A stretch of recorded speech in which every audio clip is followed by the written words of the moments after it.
Thank you, all of you, very much for your warm welcome extended to me this morning and for kindly inviting me to participate in the excitement of this annual national convention. You know that I had second thoughts, of course, when I received your invitation because since I was diagnosed with cancer last June or 3 months ago, I have not been delivering any speeches at all. And although I'm now on full recovery, since these wonderful new discoveries by modern science have enabled me to kill at least 90% of my cancer cells. Something which I will do it very soon, inflicting death on the cancerous cells of Philippine politics.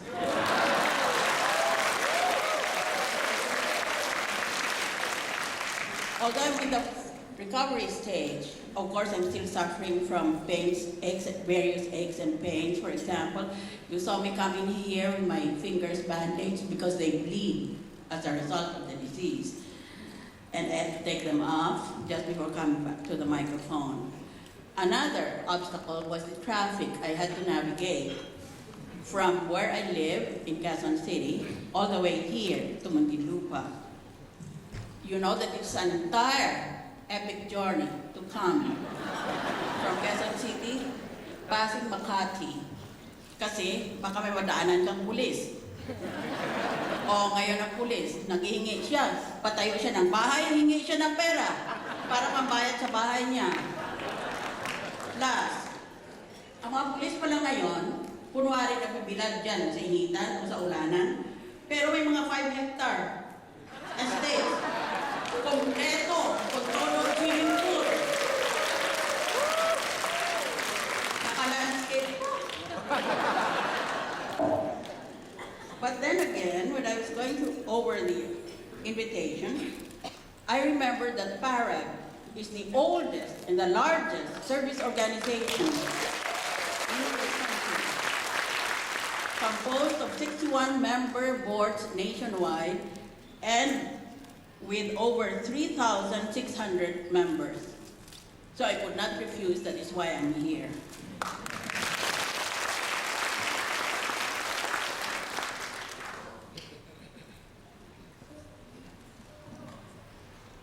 I am very serious about what I will have to say, but first I think I shall start on a light note. Ang unang bagay na gusto ko malaman sa inyo ay ito. Hindi ba nagbibenta kayo ng mga house? Oh, sino sa inyo nagbenta ng House of Representatives?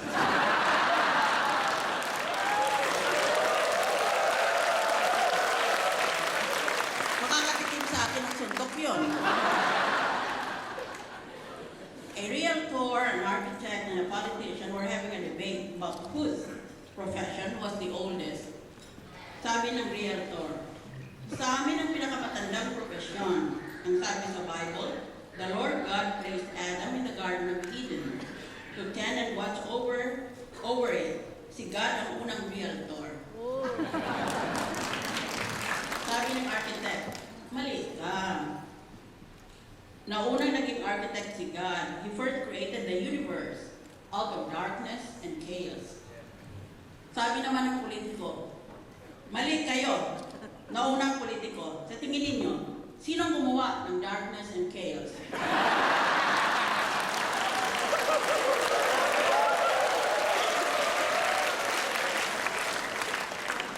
Minsan may mag-asawang minalas na nakabili ng haunted house.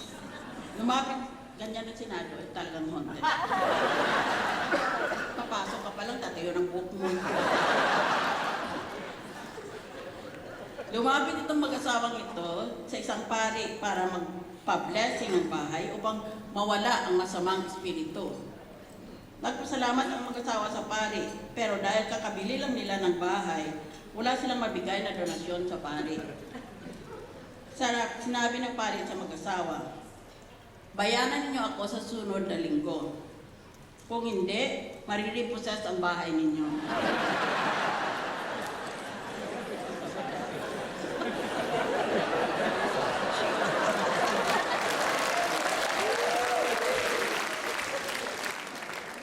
Nung bata ako, umakyat ako sa bubong ng bahay namin.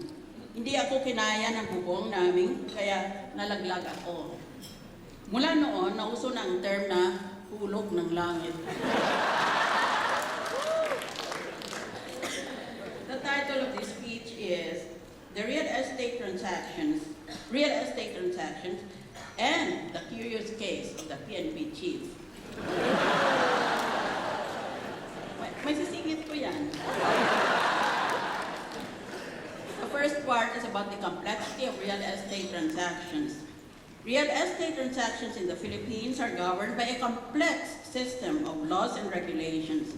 Under the Philippine Constitution, there are key prohibitions on the ownership and disposition of lands. Outside the Constitution, the system that governs real estate transactions consists of scattered laws and regulations. In addition, at the local level, specific ordinances also regulate the ownership and disposition of real estate. Hence, legal complexity arises from the absence of a unified system of laws and regulations, making real estate transactions difficult. Let me outline the typical real estate transaction structure. As brokers, you have to exhibit due diligence in dealing with the following. The registered owners, iba-ibang personalidad dyan. Kamukha ko, tawag ako ng tawag sa classified ads. Tapos, tawad naman ako ng tawad. Kaya hindi natutuloy.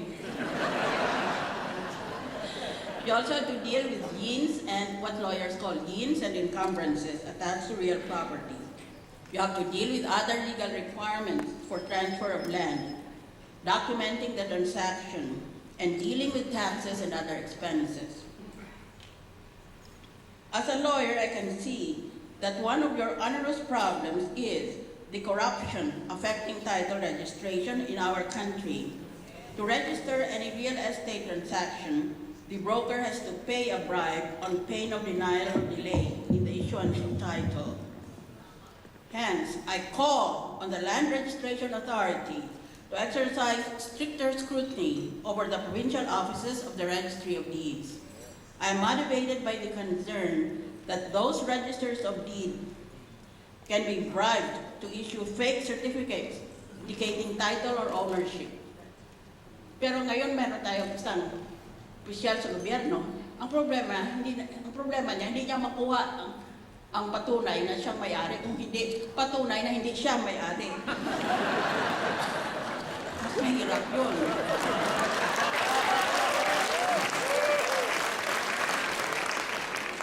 Further, registers of deeds should be required to adopt higher standards of scrutiny to avoid issuance of titles by the submission of fake documents by bogus claimants. Today, real estate transactions are governed by RA number 9646, also known as the Real Estate Service Act or RESA Law of 2009. The Supreme Court only recently, upheld the constitutionality of the RESA law in the 2014 case of Reman Enterprises versus Professional Regulatory Board of Real Estate Service. The Supreme Court paid tribute to residential brokers by stating, quote, that real estate developers at present constitute a sector that hires or employs the largest number of brokers, salespersons, appraisers, and consultants due to the sheer number of products they advertise and sell nationwide. Korte Suprema yan ha, papuri niya sa real estate brokers. However, after the RESA law of 2009, the need for amendments is growing acute. I humbly suggest that PAREB should draft a bill amending the RESA law dealing with the following concerns. Bullet. The law provides for the creation of what it calls the Accredited and Integrated Professional Organization. I understand that it now exists as the Philippine Institute of Real Estate Service, or PhilRes. Let me raise a warning point. The accreditation of PhilRes will expire in November this year, next month. One of the main problems that militate against the effectivity of PhilRes is the vagueness about who are its members. Under the RESA, the members include, quote, all real estate service associations, unquote. By contrast, under the implementing rules and regulations, the members are, quote, natural persons, unquote. The law should make a clear choice of who the members are. Next bullet. Under the law, a broker is limited to a maximum of 20 salespersons. Despite the fact that the number of brokers is continually increasing, this indicates that there might be a need to raise the ceiling of 20 salespersons to perhaps 25 or 30 accredited salespersons. Bullet. Previously, the Department of Trade and Industry required an applicant for real estate salesperson to be only a high school graduate. Today, that requirement has been raised to, quote, at least 2 years of college, unquote. Salesperson yan, ha? We're not talking about a licensed broker. Why do we require mere salespersons to finish at least 2 years of college? The Constitution does not require any years of college at all from candidates for national office, including the president, vice president, and senators.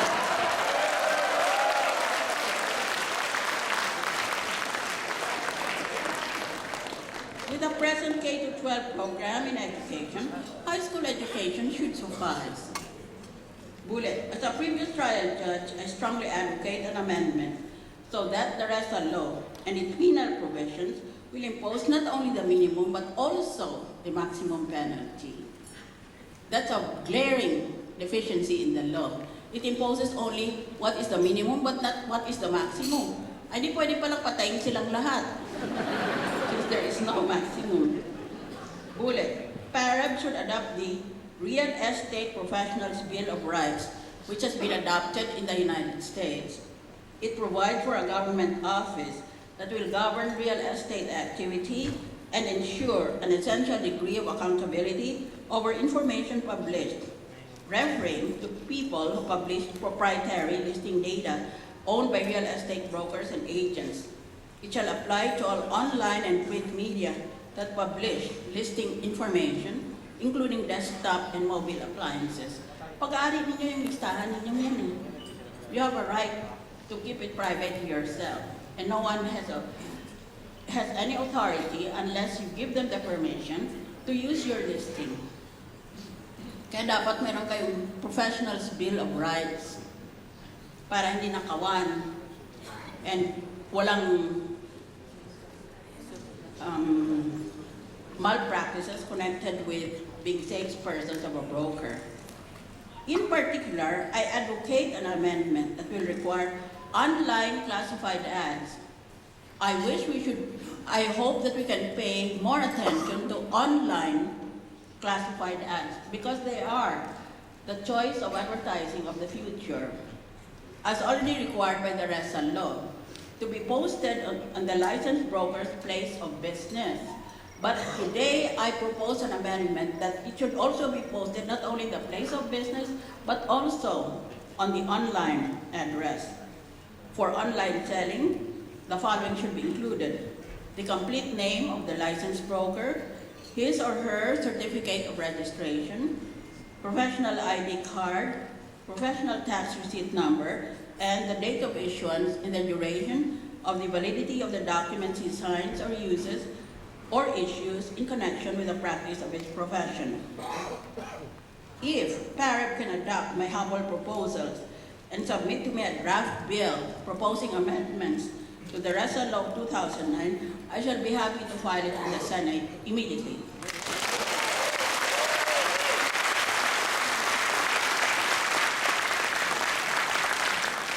But even before that, I have already filed Senate Bill number 2428, also known as an act to provide additional protection to buyers in real estate on installment payments. My bill includes the following provisions. Bullet. Require the subdivision owner to secure an individual title for every lot before offering it for sale. Bullet. Prohibit any mortgage, lien, or encumbrance on the title. Bullet. Make it mandatory to make the annotation of the title of the contract to sell or sale. Importante yung annotation na iyon. Kung may gusto pala yung nagbibenta niyan ng mga restrictions, halimbawa, you have to be a member of the housing association o kung ano man, kailangan nakalagay yan sa contract of title. Kasi bandang huli, maglilitigate lang sila, mag-asunto lang sila. Bullet, make it compulsory that upon completion of installment payments, the owner shall execute a deed of absolute sale and deliver the title to the buyer and give the commission to the broker.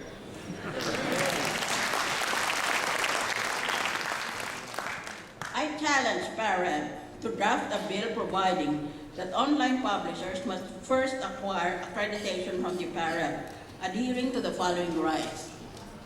1. The right to listing attribution and a direct link to the listing owner's website. 2. The right to bar brokers and agents from advertising on a listing that they do not own. 3. The right to comprehensive reporting with audit capabilities. 4. The right to prohibit unauthorized use of listing data. 5. The right to ensure that the publisher implements anti-screen mechanisms. 6.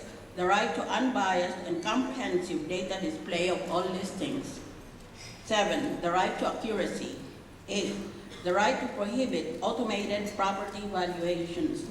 9. The right to ensure that ratings, titles, and superlative designations are based on accreditation and objective criteria. And 10. The right to be free from questionable sales practices.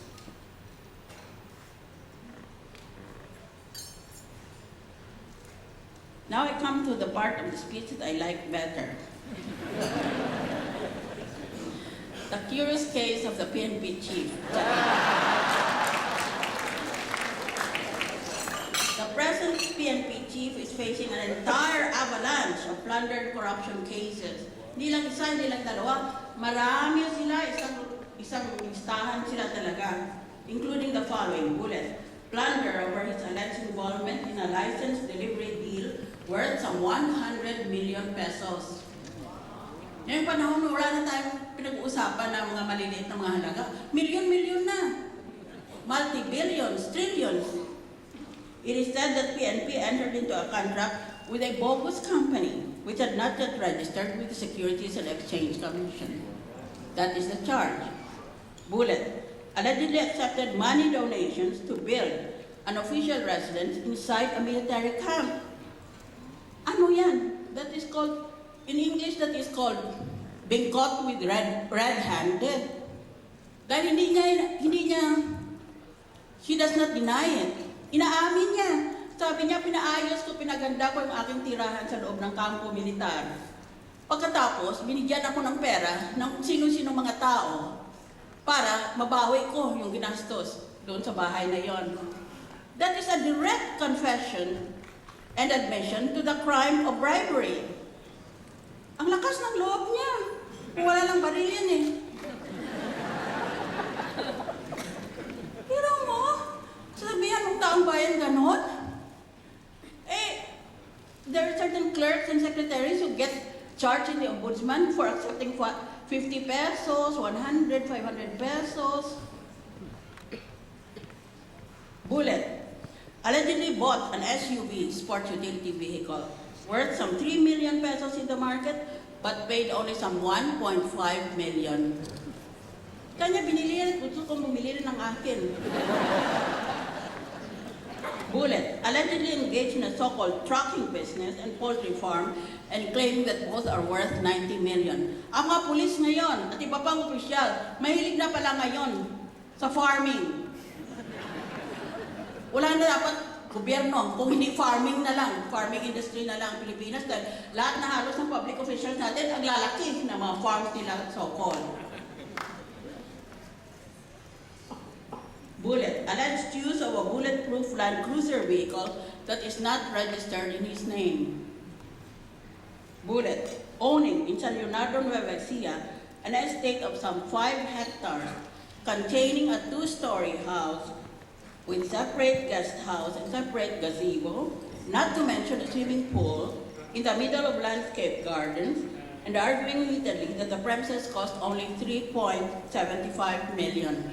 O, abet, bilang broker, sa tingin ba ninyo? Nakakabilib ba yan?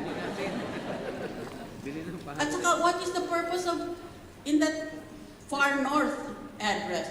What is the purpose of building a swimming pool? That is so far away, and she's supposed to be holding office every day here in Metro Manila. Why does he have the tucked away swimming pool na yan? Tapos naka-landscape pa.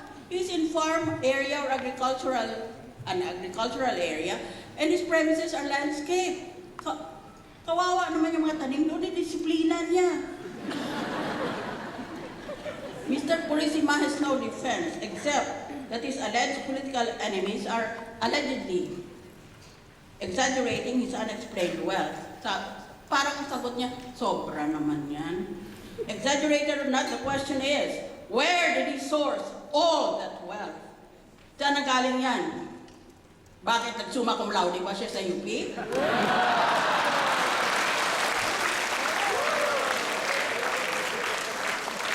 Wala man lang siyang honors or distinction sa Philippine Military Academy. Yung PMA na yan, dapat mahiya yan. Just like UP, dapat mahiya sa mga graduates nila na nababalita na napakalaking magnanakaw ng pera ng gobyerno. I have to be impressed with the defense made by Mr. Purisima. I have never before met someone who seems to have such a small mind and such a big head. I watched him fleetingly on TV while he tried to brazen off his defense against what appeared to be the facts. As a trial judge, I was trained to study what the law calls, quote, the demeanor of the witness, unquote. That was my main function, pag-aralan mo mukha ng testigo. At kung ano man ang paghatol mo, hindi na dapat palitan pa ng Court of Appeals or Supreme Court. Because ikaw mismo nakakita eh. So part of our training was how to distinguish the liar. But now I can no longer practice that particular skill because I'm afraid in the Senate and in the Congress, I'm surrounded by liars.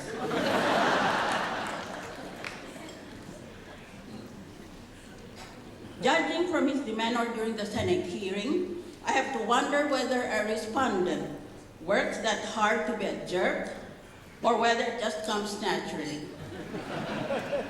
Today, after the televised hearing, people say he's the perfect jerk. I tell them that he's not perfect, but he's doing all right. What should he do about Mr. Purisima? Despite all of these allegations that are sufficient to knock a person off his feet, he just refuses to go on leave of absence. Dati konting suspicion lang, hiyang-hiya na tayo. Ngayon walang hiyaan na. Republic naman walang hiya na ito. Pinagmamalaki pa nila. He refuses to go on leave of absence, thus igniting suspicions that he will use all the powers and prerogatives of a PNP chief to silence his critics. That is the purpose of suspension when charges are filed. It's not that you are found guilty immediately, but it is to prevent you from using your authority and your powers to intimidate witnesses against you. Eh ngayon ayaw niya mag-leave of absence. Hindi naman siya pwede preventively suspend by you know who. Nasa ngayon ay nagliliwalyo. Doon yata sa Indonesia. He can be placed on preventive suspension, but only after the Ombudsman conducts a preliminary investigation and files a complaint for plunder against him with the Sandigan Bayan. I have a humble suggestion. President Aquino should appoint Purisima as a member of the National Police Commission or as Assistant Secretary of either the DILG or the DND or to some other position which is what is called by the law incompatible with his present office as PNP chief. That is the best way under the circumstances to get rid of a suspicious character. Ayaw niya eh, naninigas siya doon eh. Kaganon siya. Oo, sabi niya ganyan. Dakdak na kanong dakdak dyan, basta hindi ako alis dito. Meron pa akong gagawin. Meron pa siya ibang mga bahay. Let me cite a classic authority on the subject of incompatible office, Floyd Metchem, author of the classic book, A Treatise on the Law of Public Officers and Officers. According to Metchem, any person who, while occupying one office, accepts another incompatible with the first, ipso facto, meaning to say automatically, absolutely vacates the first office and his title is thereby terminated without any other act or proceeding. The rule means that another office is incompatible when the nature and duties of the two offices are such as to render it improper from considerations of public policy for one person to retain both offices. For example, two incompatible offices are, at one point I was a trial judge. I could not be a trial judge and a clerk of court at the same time. Or, I cannot be both the claimant and the auditor. I cannot be both the landlord and the tenant. Kaya bigyan mo na lang, ayaw niyang mag-leave of absence, bigyan mo ng incompatible office yan. In other words, President Aquino, please keep Purisima upstairs so that we leave the PNP alone. Kung ayaw niyang tanggalin, ay bigyan niya ng incompatible office. Nag-umpisa na rin lang ako dyan, patuloy na ako ngayon. An epidemic of elephantiasis. Yung sakit ng mga elepante, di ba mga elepante, kapal-kapal ng mga mukha. What we are seeing is an epidemic of people in high government office who possess the epidermis of pachyderms. Epidermis means skin, pachyderm means elephant, who possess the skins of elephants. Ganun ka kapal. Those guys are thick-skinned. It used to be said in ancient Rome that Caesar's wife must be above suspicion. Suspicion pa lang, galit na si Caesar sa iyo, baka papatay ka pa eh. Dahil sabi niya, Caesar's wife must be above suspicion. But today, the criminals in high public office consider themselves to be above suspicion, even when testimonial and documentary evidence is presented. And they have no defense but to cry that the charge is allegedly, quote, politically motivated, unquote. I have news for them. Anything that happens in politics is politically motivated. So it is no defense at all. Political man o hindi, ginawa mo ba o hindi? Yun ang pagtatanong dyan. This epidemic of scandals began with the plundered charges against 3 senators, including ex-Senate President, na pumunti ko ng sinuntok sa Senado. Grabing tao yan, o. Magnanakaw na, inggitero pa. Inggit yata dahil naging ROTC core sponsor ako. In that case, let us investigate his gender.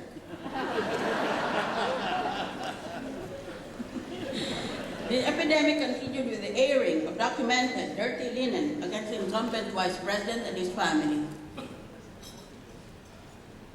Nag-hearing ang Senado. Totoo ba itong mga pagbibintang nito ng former vice mayor ng Makati laban sa dati niyang mayor at dating kasama niya sa politika? Tama ba ito? Totoo ba ito? Ay may dala siyang kanyang mga videos, which are accepted evidence. Meron siyang mga documents. So he complies with the requirements of the rules of evidence. Ngayon ang sabi lang ng Vice President, hindi ako pupunta dahil walang katotohanan na sinasabi niya. Ganon ba ang attitude ng tao na nasiraan? Pag siniraan ka ng tao, hindi ba gusto mo, suntukin mo na kaagad? Susugurin mo na? At saka, ibibigkas mo na sa buong daigdig kung ano talaga ang katotohanan? Bakit ayaw lumabas yan doon? Anong rason niya? Dahil hindi naman siya kailangan matakot na bastusin siya at nasa mismong Constitution natin, the Constitution provides that persons who are called to testify in congressional hearings have rights which have to be respected by the legislators. The epidemic continues further with present allegations of profligate abuses by no less than the person who heads the agency, which enjoys a monopoly of sanctioned legal force against the civilian population. Mabigat ang maging PNP chief or defense chief dahil sa ating sistema, hindi ka pwedeng magkaroon ng firearm or to use it unless you fall under certain circumstances described by law. Eh, ang PNP at ang DND, pareho sila may parang license to hold firearms and to discharge those firearms if necessary. Kaya napakahirap at napakapanganib pagkakaharap natin ay ang chief ng PNP. All of his highly publicized officers charged by or with the Ombudsman should bear in mind the fate of the prominent and powerful Chinese Communist Party official called Bo Xilai. He was king of the headlines for some 20 months. Ang dami niyang pagyayabang dahil marami raw siyang serbisyo para sa Communist Party, untouchable daw siya. Then he was convicted and handed a life sentence by Chinese court for bribery, embezzlement, and abuse of power. Just like Bo, tingnan nyo ngayon ang nangyayari, kamukha lang kay Bo Xilai. Just like Bo, the accused public officers in today's epidemic of scandals are very arrogant in their defense. Ang yayabang pa! Denying all charges. Wala daw silang ginawang masama. And blaming the corruption on other people in their own inner circles. Grabe naman. Nagsisinungaling, nagtataidor pa. In all of these, and probably in the forthcoming cases, the 5 centavo lawyers, yun bang pwede mong bayaran ng 50, pwede na.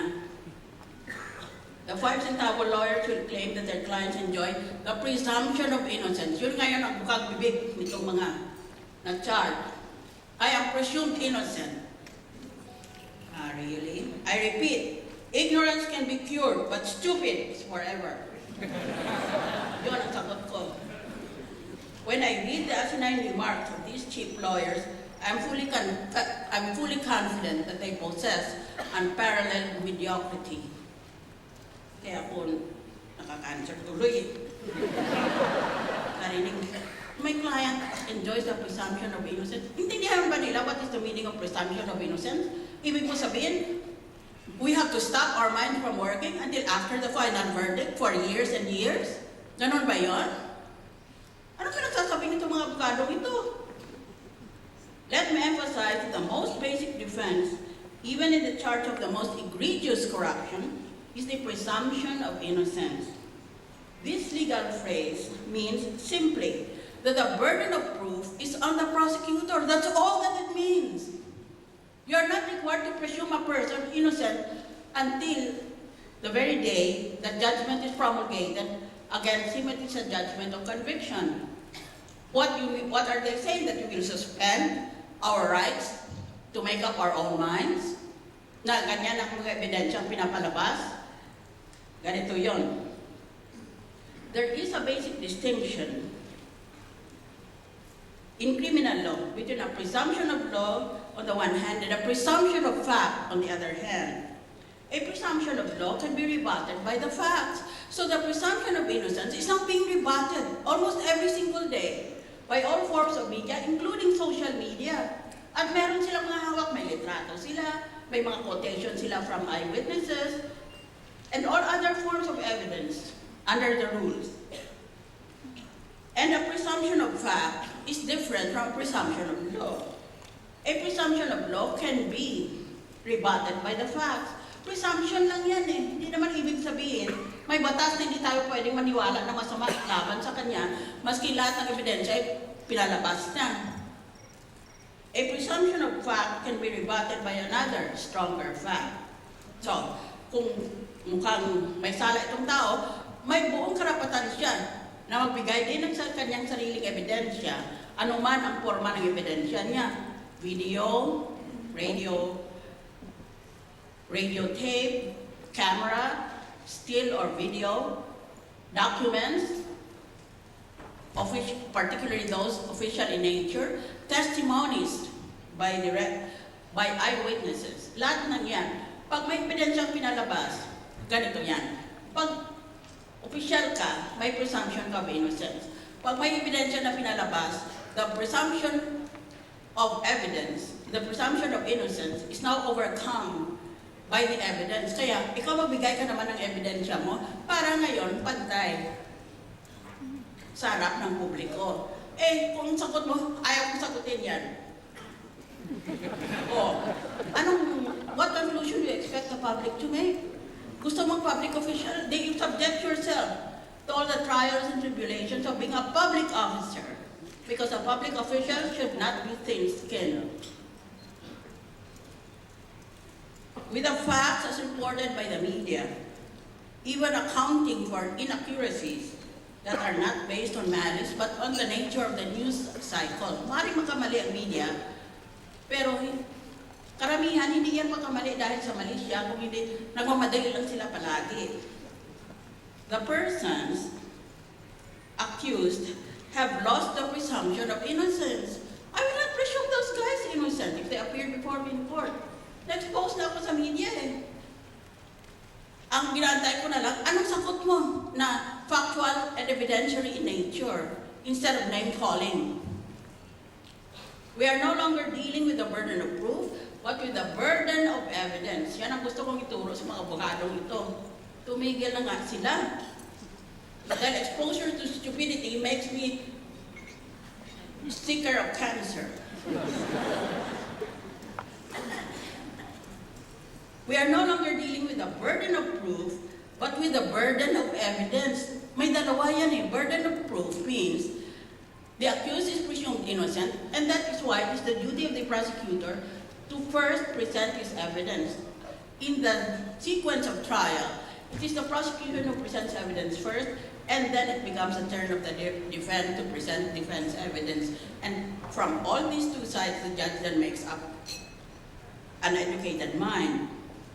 Pero ang burden of proof, as I said, means only that the burden of evidence falls on the prosecutor. Siya kailangan mauna. Eh, naninira ka eh, paglabas ka ng ebidensya mo. That is the burden of evidence.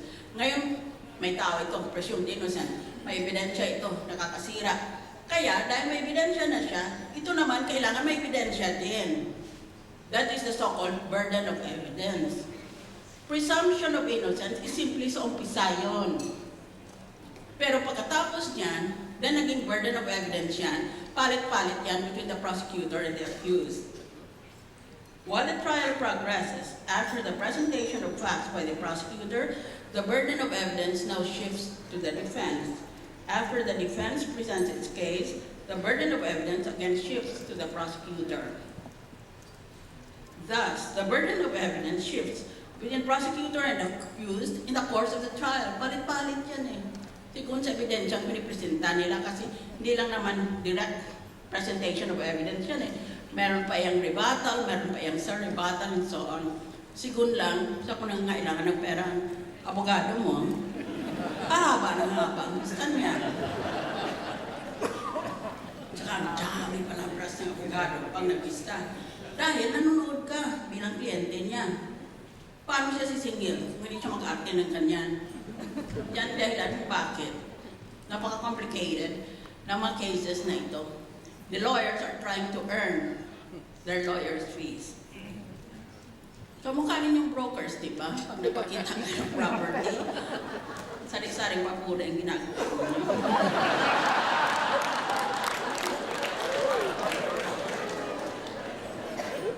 The burden of evidence shifts between prosecutor and accused in the course of the trial. In the light of the presumptions of fact raised by media accounts of the charges constituting plunder and corruption, the burden of evidence is on the accused. They should stop exhibiting the epidermis of pachyderms and the intestinal fortitude of man-eating anacondas. Ang anaconda ahas. It is doubly complicated to fight corruption when the accused pretend to be champions of honesty. Pakinggan mo lang, kung salita lang, ang base ng ating mundo. Ang dami nilang papuri sa sarili nila. They pretend to be champions of honesty and then resort not only to shameless propaganda carried out by unprincipled media, so-called PR or press relations practitioners, mga sindikato, but also to all forms of unethical character assassination carried out by expensive and unconscionable media syndicates. Nakita ninyo ang hirap ng public official? Gusto mo ba ninyo ng public official? O gusto ba ninyo maging kasing yaman ng mga public officials? Na nahalata na. Mamili kayo. Gusto niyo mahirap na buhay? Gusto niyo itong maliwaliw na buhay? It's your choice. We're in a democracy. Kaya lang, kung mamili ka ng illegal, baka mamaya ay ma-life sentence ka kasi wala ng death penalty. Biro mo yan eh. Sabi ng testigo, binigyan ko siya ng pera. Itong petsa. Tapos sabi ng Anti-Money Laundering Council, tama nga, dahil nga nag-deposit nga siya dito sa petsang ito. Pareho. They coincide. Coincidence is not a rule of law. Kaya dyan mo lang kita, ha? I'm referring to the headlines today. Maswerte lang kayo at may sakit ako. Kung hindi, I will discuss it also. So these are the trials of a fledgling democratic society. But the Filipino people have no choice. We have to keep on fighting. We have to remain adamant in the belief that good will triumph over evil and that good government will triumph over corruption.